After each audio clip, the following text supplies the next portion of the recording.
Okay, welcome everybody. Thanks for coming. I have here with me a very special guest. Her name is Christine Franklyn. She's with us from the Caribbean, a very hot place right now. So welcome, Christine. Thanks for coming. Christine, you're doing wonderful things in the health and wellness world. You're not only a health and wellness professional, but you're also a marketer. You have experience. Is it right that you are the head of the health and wellness section of Podcast Magazine? Is that correct? Yes, and thank you so much for having me, Bill. It's such a pleasure to be here. I am the category director. That's our official title. But yes, Right I'm on. responsible for the section. So I typically will interview podcasters, and I got a lot of feedback over time on what they look for when they're actually getting guests for their podcast. So it's been a very informative process. Wonderful. Awesome. So, there are a few people in the wellness world who are both marketers and wellness professionals. And I'm always curious what leads that combination. What led you to adopt your role as a health coach, I think it is. And then Yes. you were you I imagine you were a marketer before that. And what is it about these two roles that you love, and what was your journey to become like a wellness marketer? Well, I actually started as a stressed out marketing manager. I will say that's really the beginning of my journey. I had worked in marketing for 20 years. And at that point, and then I decided, oh my goodness, this is really taking a toll on me. The thing is that I loved my job. So it's really hard sometimes to pull back and really evaluate what's going on and what's best for yourself when you're doing what you love. And it's hard to think about how to do it differently. And so I looked around and I realized there were many other stressed out executives and entrepreneurs around me. And that's what motivated me to become an integrative nutrition health coach. And I really was and still am passionate about helping people find some sense of balance and not be overwhelmed in this world that's full of distractions and disconnection. And so that was the beginning of my journey as a health coach. But I've always been passionate about health and wellness. So for most people who knew me, it was a natural fit. And then I realized that health coaches and healers typically find it difficult to do some of the marketing tactics that they're advised to. And because they knew of my marketing background, they kept asking me for help because when I asked them what they're stressed about, that was what they were stressed about, ironically. And so I leaned into what was happening and what was being asked for. And I decided I would help heart-centered entrepreneurs and health and wellness practitioners with their marketing to really simplify it, get it focused, and make it much easier than what they may be trying to do that may not be the best fit for them. So that is my passion now, combining both worlds, the marketing that I've always loved, doing it in a different way with alleviating some of that stress that I know entrepreneurs tend to fall into quite regularly because there are a lot of demands on us. Definitely. So this is really interesting. And, we both serve sort of the functional health and wellness world. And I think we both see some of the common problems and common patterns. And I know we're going to get into some of the podcasting as an overall strategy, but maybe we can just briefly talk about the problem at hand that we see, the functional health world experiencing, where, we have, gosh, the whole world needs healing, especially now more than ever, right? Yet we have these really talented functional health folks who are sometimes struggling to fill their practices, right? So it's like there's this kind of disconnect there. What would you say is, if you can kind of diagnose that and pick that apart for us, and maybe identify what are these common struggles or common patterns that we see with our colleagues in the functional health world in relationship to marketing? Well, most people in the functional health world don't have a marketing background. So that's the first challenge to get over. Now, trying to think of yourself as a marketer, which is what most business coaches will say, you need to start putting on that marketing hat and think of yourself as a marketer. I've heard a coach say, you need to spend 80% of your time marketing. And that doesn't sit well with most functional health practitioners. They already know that. So that's the first disconnect. And the second one is that there are so many bright and shiny objects these days. They're ever emerging, there are always more. And without a marketing background to kind of sift through them and figure out which one will work best for you, then you're just left with this whole pile of options without a clear sense of where to go and what to do. So it's a challenge. You have with social media, algorithms are always changing. So there's so much to stay on top of. And when you feel you've got it figured out, then along comes a change. Then you feel like you have to start all over again. So it's really challenging. Right. Yeah. So, I mean, you mentioned this 80% of time spent marketing. Of course, someone who's in the game for being a clinician, for helping people heal, it's like, yeah, that's not what I signed up for. But if you don't have clients, do you think it's reasonable to say, hey, well, as long as you don't have clients, or if you're struggling to have clients, you might need to do you think that's a reasonable suggestion for a coach to make, to spend up to 80% of your time finding clients? You are at the beginning of your journey and your time isn't going to be divided serving many clients, then you can. But if you already have some clients and you're looking to grow your business, then that becomes more of a challenge, because most entrepreneurs then end up feeling stretched. You have to do the work in your business. You have to be strategic and step back and look at the business. And you still need to get in there and do some marketing and deal with tech that doesn't always work the way you want it to, and all of that. So it really needs to fit the stage that you're at, and it needs to fit your preferences as well. I know a lot of people have told me they feel like they're forcing themselves to do things related to marketing. And that's not a happy place to be in, for sure. So even if you're spending a significant amount of time on marketing, it's best to make it very focused and make it aligned with you, so that you don't feel like you're about to burn out because you're not doing something that you want to be doing. Right. And I'm curious, I think by talking about this before we talk about like the specifics, tactics and strategies regarding podcasting, it would be kind of nice to go into this. It's a little bit more of a mindset piece of what is going to allow us to feel more aligned with putting ourselves out there, putting our message out there to the world. What do you suggest for your folks in order to find that alignment? I suggest thinking of what you're good at and what you enjoy in general. So I already know that I enjoy working directly with people and building relationships. So for me, that's the crux of my marketing strategy, and that's what I teach as well. I also know that I didn't start with a big audience. So my other strategy is to get in front of other people's audiences, and you have so graciously allowed me to get in front of yours, Bill. So this is an example of that. Thanks for being here with us. It's awesome. Yes. So I know that building relationships works for me, so I focus on networking. It's something that is easy. It feels easy for me to do because I enjoy it. And at the same time, I'm getting results. So that's a win-win. So I suggest looking for your spot that's a win-win for you. What do you generally like to do? Some people like tech. So if that's the case, then you can spend your time setting up your landing pages and doing all that stuff, and making sure that they're really powerful so that when clients land there, they'll be attracted to work with you. So it's always best to start with what fits you naturally and think generally. Tech, relationships, speaking, what comes to you naturally.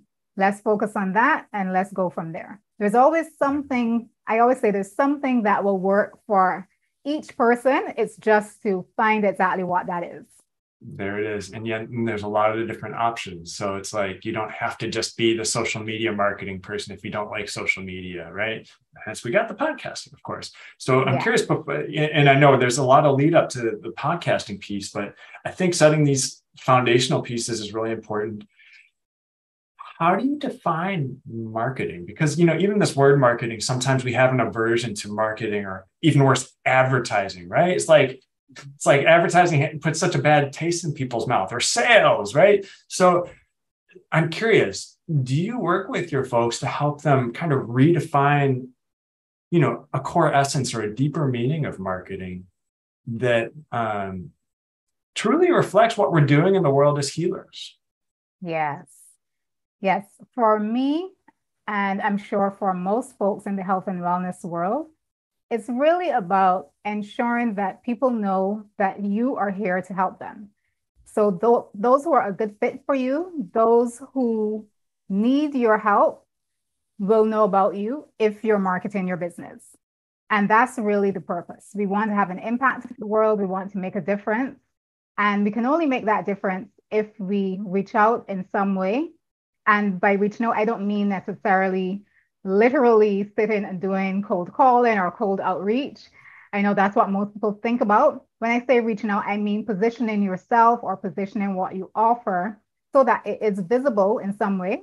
And in that way, those who do want your help and are a good fit for what you're offering will see you, will know about you, will know about what you do offer. So that's the strategy that I think of. That's what I think of when I think of marketing. And in my opinion, that's the best fit for those of us in the health and wellness world, thinking of how best we can serve people and ensuring that people know about us so we can serve them.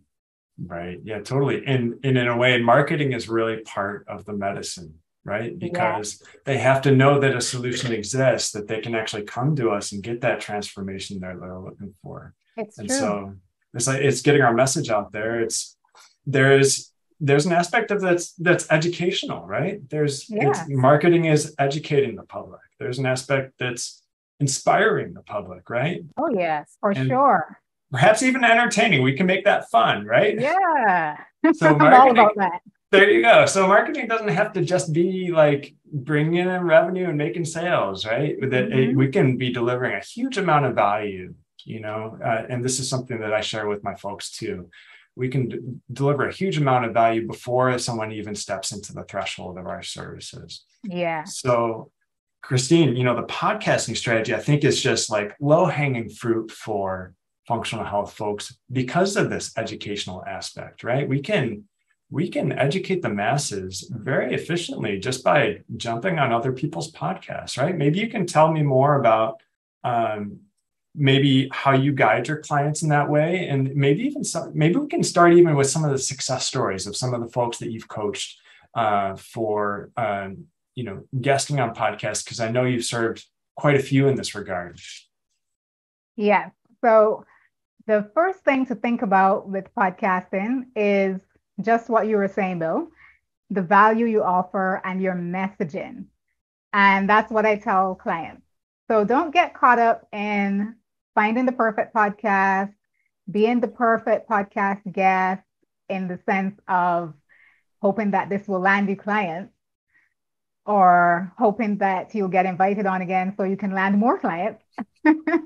That will come naturally as long as you're focused on giving value. So that's what I tell my clients.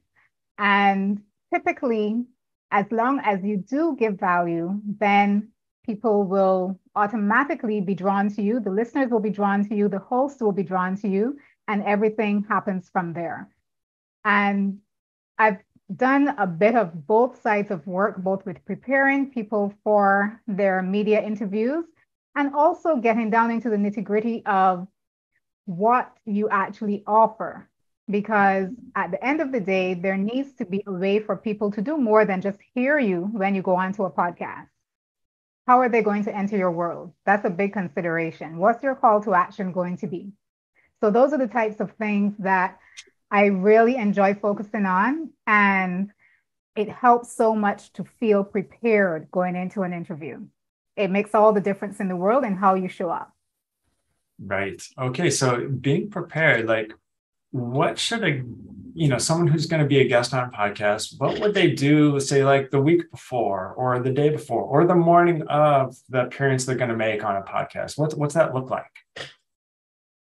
Well, I advise the preparation starts before you even think about which podcast you're going to pitch and where you might get interviewed and all of that. And that preparation starts with being clear on your message, something that you mentioned, Bill, and also making sure that you have that call to action ready.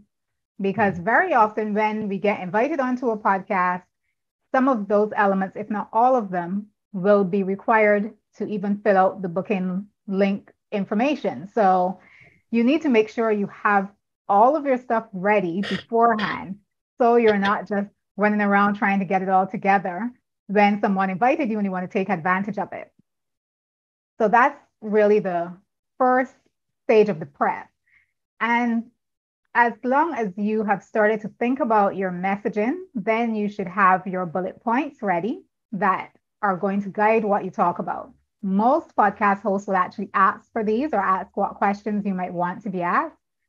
And it's important to have something to guide you, even if they don't ask for that, so that you don't get off track during the interview, so that everything feels like it's a cohesive piece of a whole and you're getting across what you want to get across in your messaging while still giving value that the listeners will appreciate and that the host will appreciate. So that's the early preparation. The closer to the day preparation takes the form of doing checks. Before you even get to the week before, after you've scheduled your podcast, you need to make sure that you are free from distractions. So if you have a dog that typically barks, or you have children who may walk into the room, some podcast hosts might not mind, but some others, might start frowning a bit. And they might be already playing out in their heads, oh, that's some editing I'm going to have to do. Now, I live in a pretty noisy area, so I'm very forgiving with my podcast guests because I understand I got a noise canceling app and that helps a lot. But I understand that you can't always have the perfect setup. But before I got my space set up the way I wanted to, I rented a studio and it was a relatively new wing that was added on. And that particular day, I was going on a TV show. So I wanted to be in the right setting and the rain started pouring. And this new wing had a galvanized roof and you could hear everything through the roof. And I could see the host, I could see her face started to frown a bit. She's like, hold it. And we were waiting for the rain to stop. And then she said, okay, repeat the last thing you said. And I repeated it. And then the rain started again. And I could see that she was not very impressed. I don't even know if that episode even aired. Oh. After all that trouble that I went to, it's just one of those things that happen. So as much as you can, just try to prevent any distractions, any noises that may occur so that the host feels very pleased with how the interview went and you get invited on again. And so you take care of all those distractions as much as you can beforehand. Get someone to walk the dog, get a babysitter for the children, that type of thing. So that's part of the prep that is pretty important for many hosts. And there's one that I suggest for the day before the podcast that I think will resonate with our functional health folks. And that is to start hydrating from the day before. So everyone talks about having a glass of water nearby during the interview, but it's also very important to not wait until your voice cracks and you need to clear it. And then you take that sip of water and then the host is already frowning saying, I'm going to have to edit that out. And that in their head. Right. But you start hydrating from the day before.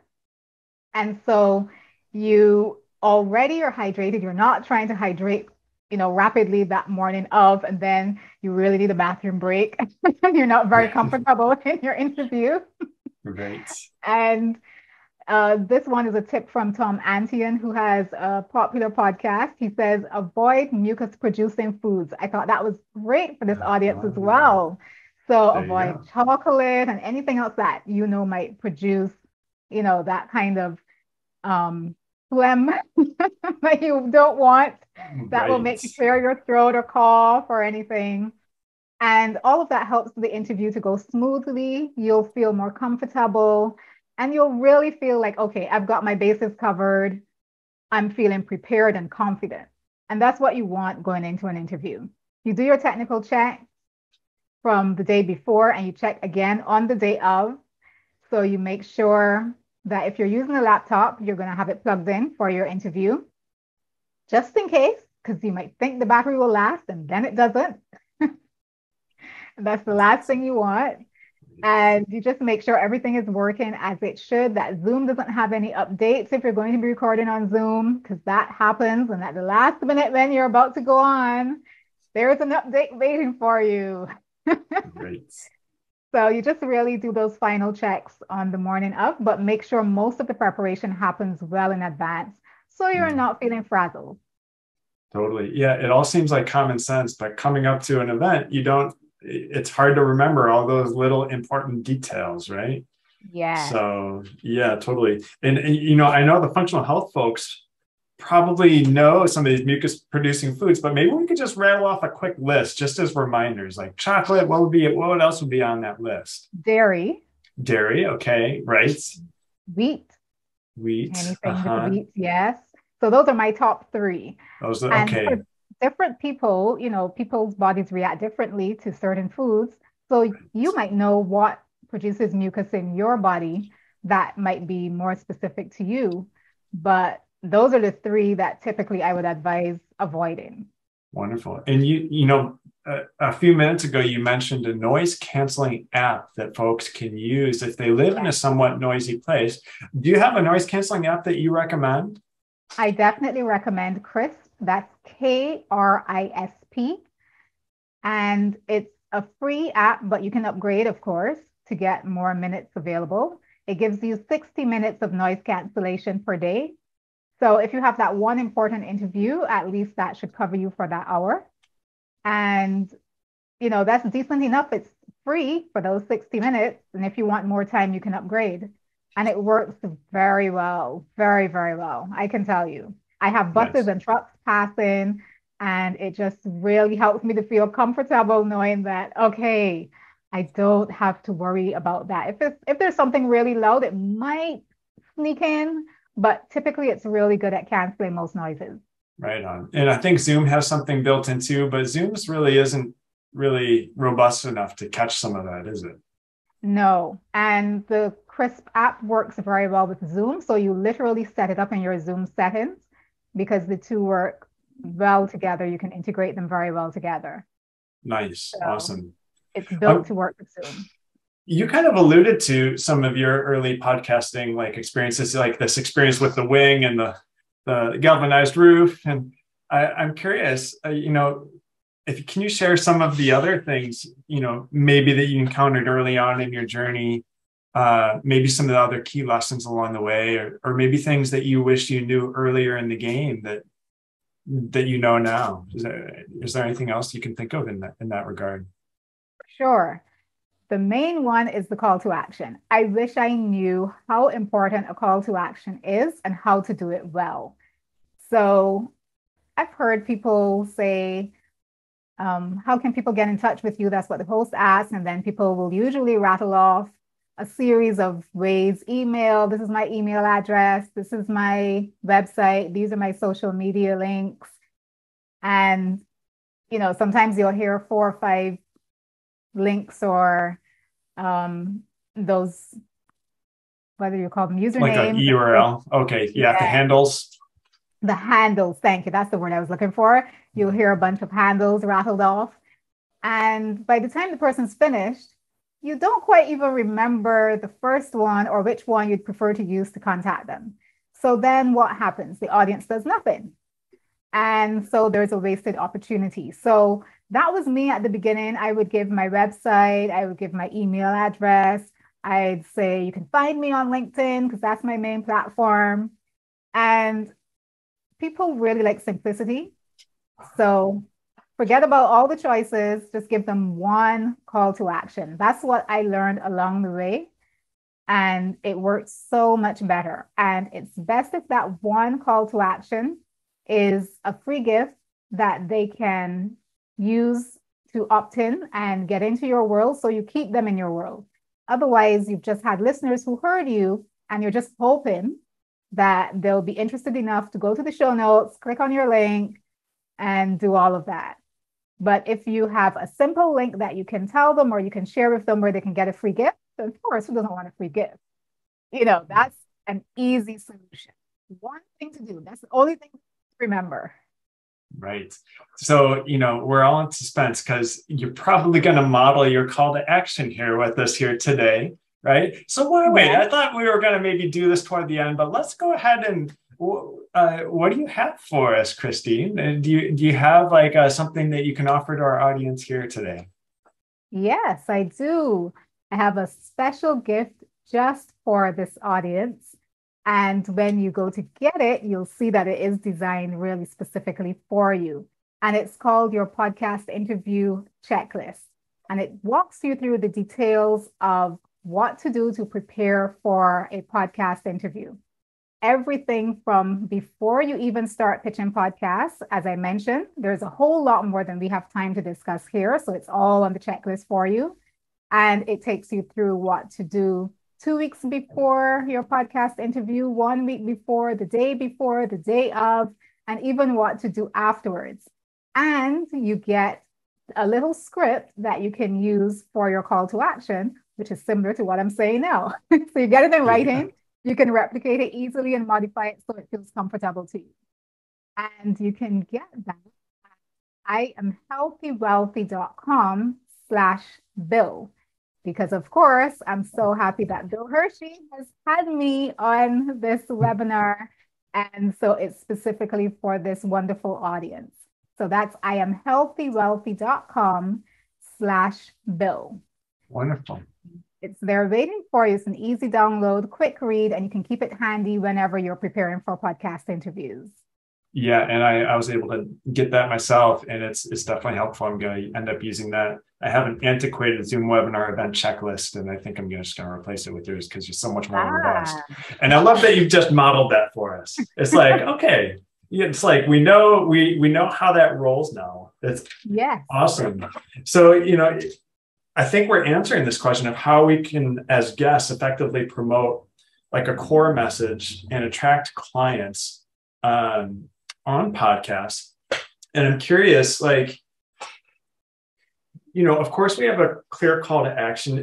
Are there any other components of, sharing our message on podcasts? Yes. So be clear on what you want to have underpinning your message.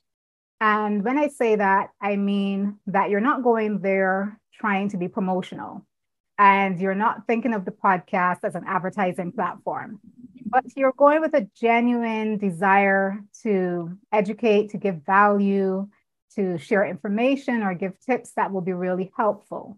And within that, there's usually something that's really special about what you do and how you do it. So make sure that comes through. You can talk about how you typically work with clients, what you've experienced in your time, in your career, what you typically advise your clients because they struggle with a particular area. So any of those things can underpin what you talk about. But on the surface, and for the majority of the interview, the focus is really on giving value, but you're infusing it with a bit of your own personality and also what's unique about you and your offering.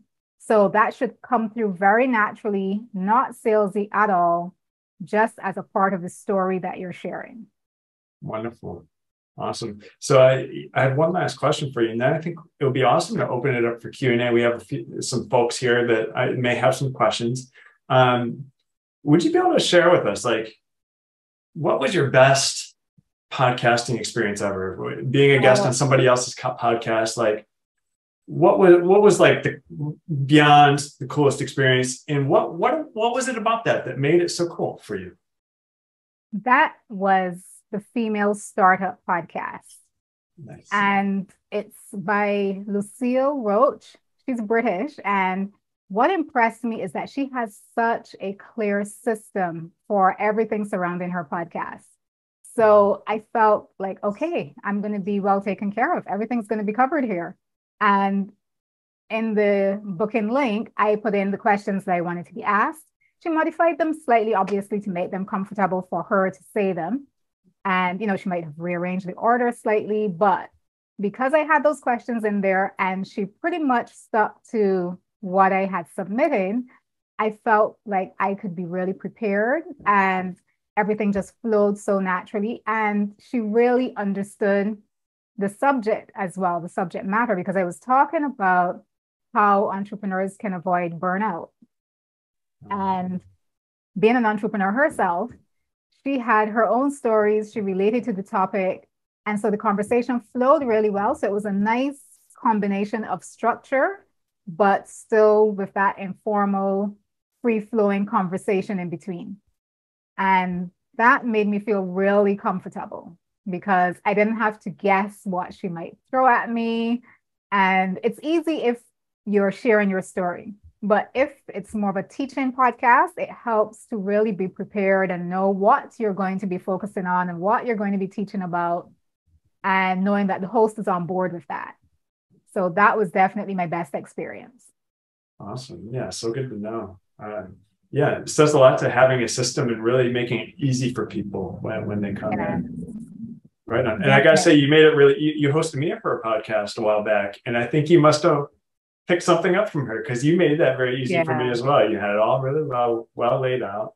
It's really, really nice experience.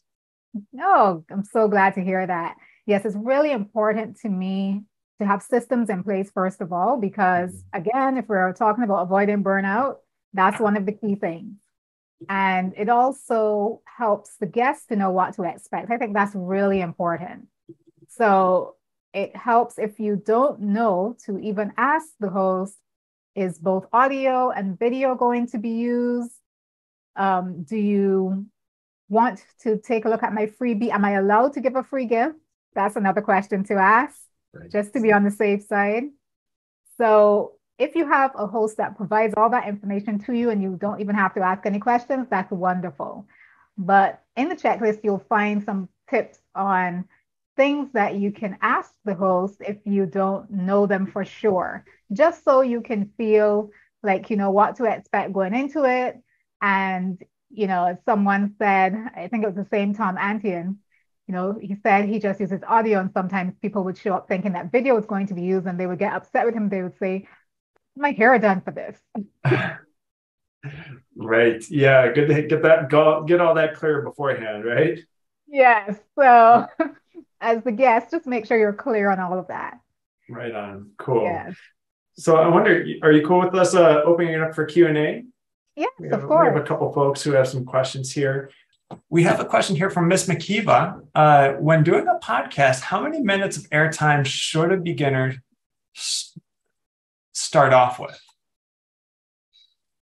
And I guess maybe that's for somebody if they're in charge of their own podcast, if they can actually structure their own time, like because of course, if you're guesting on someone's, you may not really have control over that, right?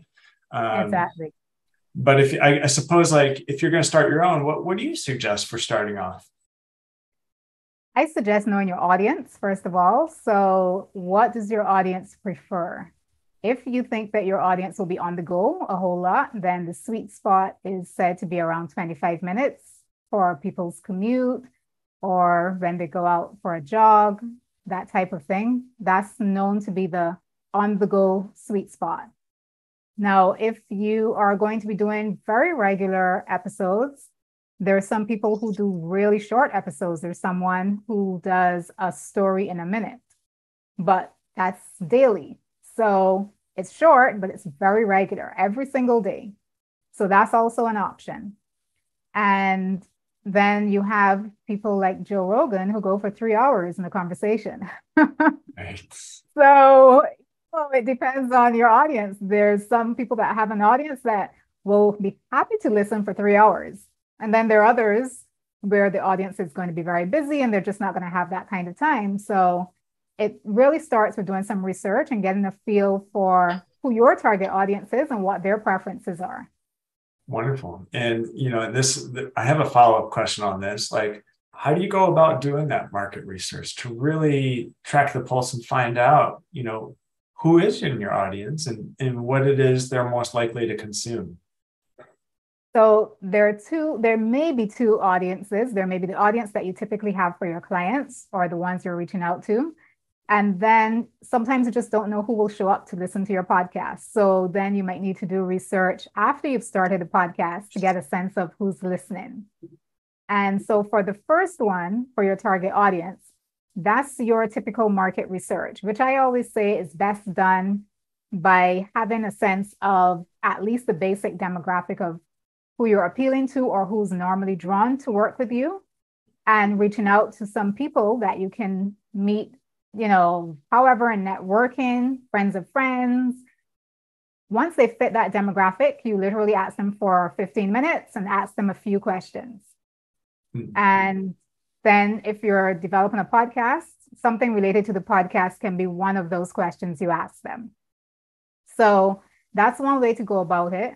But then after you've started the podcast and you want to check who's listening, then you can have several things. You can have competitions that ask people to share some information in order to be entered. You have to think of some creative ways that will work well for your audience. But at the end of the day, it's about doing a survey and typically rewarding people for participating. That's usually the best strategy. So either you do it beforehand with market research calls, or you do it after the podcast has started by doing a survey and having some kind of reward attached to it. Cool. Right on. Awesome. So we're just about at time. I do have one last question for you. What would be an example of like a contest or an incentive to get somebody, like what have you tried in the past that seems to have gone over well for that kind of thing to get people to jump into the market research surveys? Well, typically I do market research calls, but I'm just about to do the survey, just as you mentioned, just surveys with my email list. And because I have a pretty engaged email list, they'll typically respond just because they're used to me giving value. So I tend to get responses anyway, even when I'm not asking for a response. They'll say that something was really helpful to them and so on. So it's easy to get feedback from them. It's also easy with your email list if your email marketing service allows it to give people options of topics that they are interested in. So you can have a poll type of survey within an email that you send out, and people just select the topics that they're most interested in. So those are easy ways to do it with your email list. But in terms of a general competition, I haven't done one yet that's just a general survey. I usually do it within my email list, but I do have one planned because I am planning a wellness retreat in Barbados. So I know that will be a hot ticket item to really get people interested in the competition. So you can look out for that. In the future, there will be a survey with a prize that's linked to that wellness retreat in Barbados. Sweet. Yeah, so that's coming up. Yeah, that's pretty enticing. I could use a vacation in Barbados. Maybe I'll jump on your survey. Could you send one to me? Sure. Right, I appreciate that. So, if I can, if you can leave us with a parting thought, like for someone who's just getting started, maybe they're like a little anxious of starting, getting out there and being a guest on podcast. What would be some just quick, simple words of encouragement for someone who's just kind of like, dipping their toes in the waters of guest podcasting? I would say pick a couple of podcasts that you'd like to be on. Typically not the biggest and most popular ones because they're very selective with their guests and I don't know how many requests per day, but aim for ones with medium to small-ish popularity. Most importantly, the ones that are related to your target audience for your business. So that's really the main criteria.